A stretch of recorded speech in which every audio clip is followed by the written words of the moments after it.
राम राम मंडळी, माऊली tours and blog मध्ये आपलं स्वागत आहे.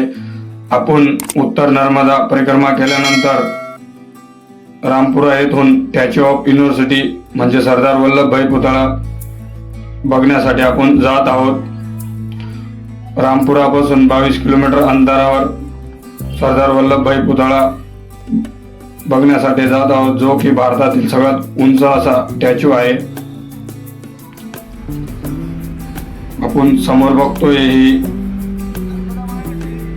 नर्मदा नदी, समोर बघतोय हा स्टॅच्यू ऑफ युनिव्हर्सिटी. आपण बघू शकतो किती असा उंच भव्य दिव्य पुतळा आहे. हे भारतातील लोह पुरुष सरदार वल्लभभाई पटेल यांचे जगातील सर्वात उंच स्मारक आहे. गुजरात राज्यातील केवडिया एकतानगर येथे नर्मदा नदीच्या काठावर उभारलेला हा पुतळा आहे. राष्ट्रीय एकता, अखंडता आणि अभिमानाचे प्रतीक देखील मानले जाते. गुजरात राज्यातील नर्मदा जिल्ह्यावरील साधू बेट नर्मदा नदी आपण बघत आहोत. सरदार वल्लभभाई पटेल यांचा पुतळा.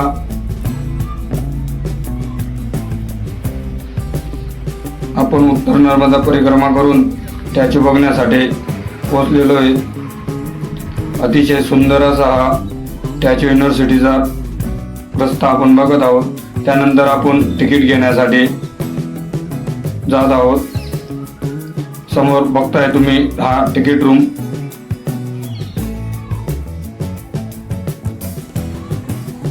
आपण तिकीट घेतल्यानंतर बसकडे जात आहोत, जे की मोफत बस देखील स्टॅच्यू साठी इथून जात असतात.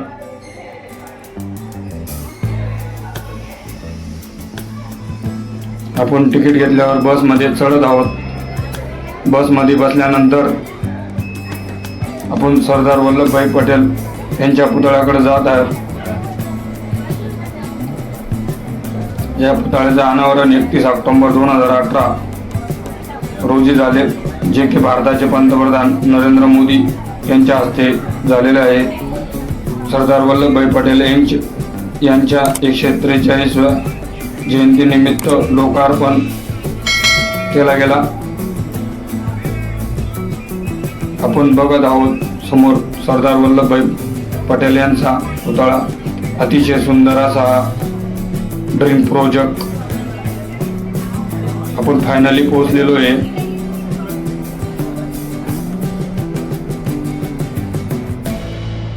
एकशे 53 मीटर उंची असलेला हा.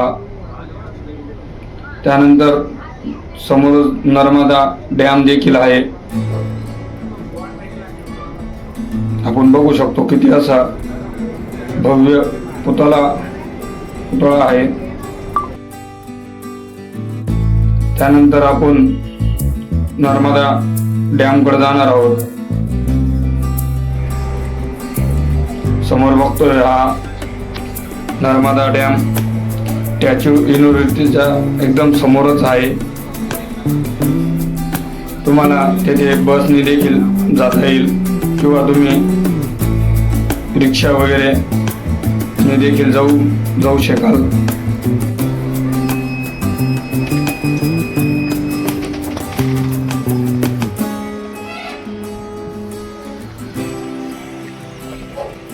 अतिशय सुंदर असा हा निसर्गरम्य परिसर देखील आहे. इथं आपण फायनली नर्मदा डॅमवर पोहोचलेलो आहे, जो की केवडिया एकतानगर येथे स्थित आहे. अतिशय मोठा असा हा नर्मदा नदीवरचा डॅम आपण समोर बघत आहोत. नंदुरबारकडनं आले तर तुम्हाला याचे पाणलोट क्षेत्र देखील बघायला मिळणार आहे. आपण इकडनं पाणलोट क्षेत्र बघता येणार नाही आहे. अतिशय सुंदर असा हा समोर बघतोय हे पक्षी अभयारण्य. त्यानंतर इकडं नर्मदा नदी. हे बघा हा नर्मदा सरोवर डॅम. अतिशय मोठा असा हा डॅम आहे नर्मदा नदीवर बांधलेला. तुम्हाला समोर बघताय हे सातपुडा पर्वतरांग. त्यानंतर इथूनच बाजूला गार्डन देखील आहे.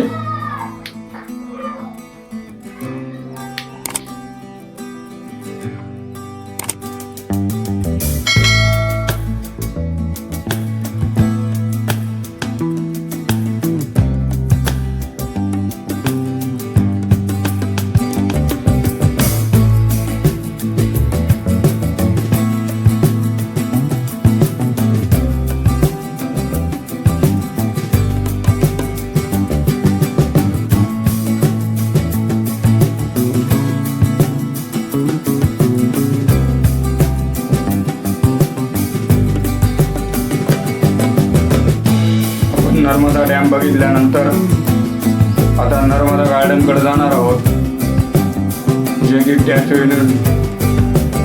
समोरच आहे. हे बघा, मॅजिक गार्डन. इथे बस तुम्हाला फ्रीमध्ये सोडून देते. त्यानंतर आपण हे बघा बस डेपो आहे. त्यानंतर समोरच गार्डन देखील आहे. चला तर मग गार्डनमध्ये आपण जाणार आहोत.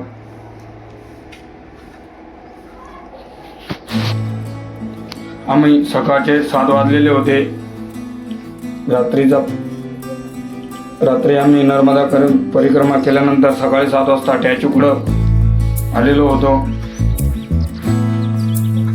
आपण बघू शकतो, अतिशय सुंदर असं हे गार्डन आहे.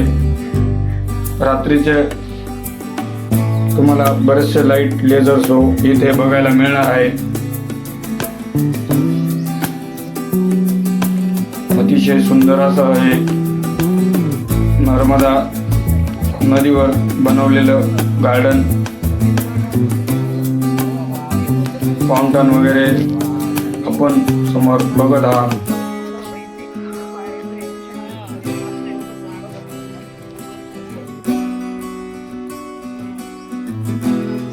अतिशय सुंदर असं शांत वातावरण गार्डन. त्यानंतर आपण बसने सरदार वल्लभभाई पटेल या ठिकाणी पोहोचलेलो आहे. तुम्ही पुतळ्याच्या आतमधून गेल्यावर तुम्हाला सुंदर असा हा सातपुडा पर्वतरांग दिसल,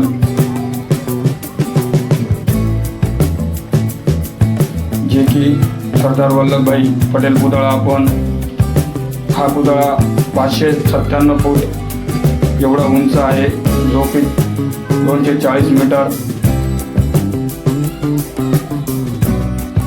787 फूट आहे.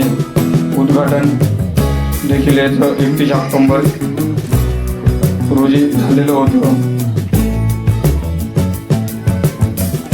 तुम्हाला एकतानगरला येण्यासाठी बडोदा येथून किंवा अहमदाबादपासून सुमारांता बडोदापासून 80 किलोमीटर अंतरावर येण्यासाठी तुम्हाला बस व ट्रेन मुबलक प्रमाणात येथे भेटतील. अतिशय सुंदर असं हे ठिकाण आहे. त्यानंतर आम्ही बघितल्यानंतर आता वापस आमच्या गाडीकडे जात आहोत, पार्किंगकडं. बघितल्यानंतर आता आम्ही घराकडं जात आहोत. नर्मदा परिक्रमा केली व स्टॅच्यू ऑफ युनिटी बघितल्यानंतर आम्ही आमच्या घराकडं निघालेलो आहे.